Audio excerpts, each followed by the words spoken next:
So what's up mga Kotogo, happy Valentine's Day sa lahat, no? At ayan, no, may deliver ako, no? Ang sweet!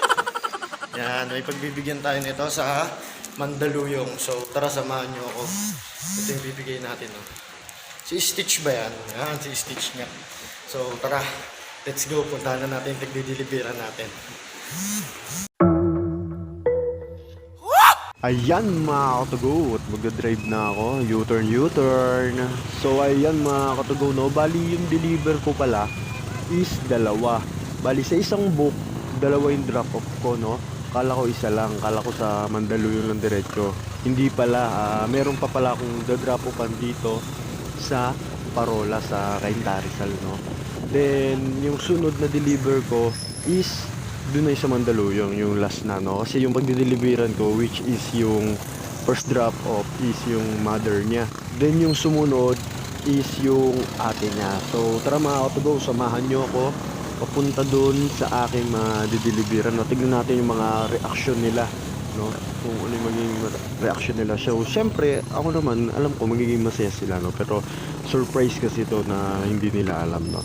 So alam niyo yon, yung hindi mo inaasahan pero biglang darating, no? Yung parang alam mo yun, yung the best thing in life are the people we love. So kasi hindi lang naman para sa BF o GF ang Valentine's Day, eh. Kung hindi, para rin sa para sa lahat ng taong mahal mo sa buhay mo. Tulad nitong deliver ko, di ba? Yung bouquet is para dun sa mother and sister niya. Kung ano man yung matatanggap mo yung Valentine's Day is tanggapin mo. Bless ka dahil nakatanggap ka, dahil merong nagmamahal sa'yo na niregaluhan ka ngayong araw ng mga puso, di ba? Eh kung hindi ka naman makatanggap, then alam mo namang na may nagmamahal sa'yo. Yung pagiging sweet kasi, lahat ng tao kayang ibigay yan, pero yung effort hindi lahat kaya gawin yun para sa akin. So kung yung mahal mo sa buhay, eh alam mo namang nakikita mo yung effort nila, no? Yung sa araw-araw na kasama mo sila sa mga kaganapan mo sa buhay, eh napakaswerte mo na yun. Ibig sabihin nun, mahal na mahal ka ng tao na yun. At so ayan mga Kotogo, andito na ako sa lokasyon kung saan ko i-drop off yung unang bouquet, no, na ating pinick up kay Ma'am Kringle. So tara, bababa na ako. So patayin ko muna yung makina, then lagyan ko ng ano to kasi mainit sa puwit. So let's go mga to go. And even if the sun refused to shine, even if romance ran out of rhyme, you still have my heart until... Ay, ayan na pala. Hello po ma'am, good morning.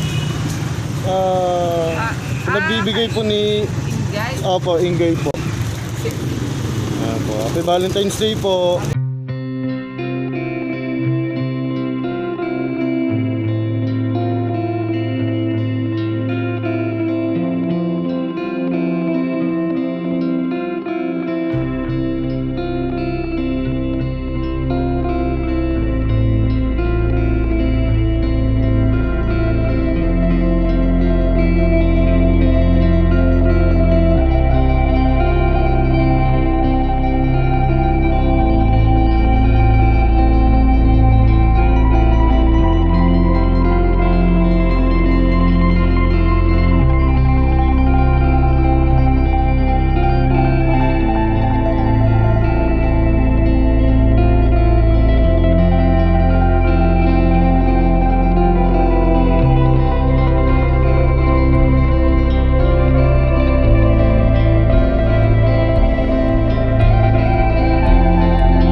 So Ma'am Kringle, ayan, nakita mo naman tuwan-tuwa yung ate mo, no? So happy Valentine's po sa inyong family.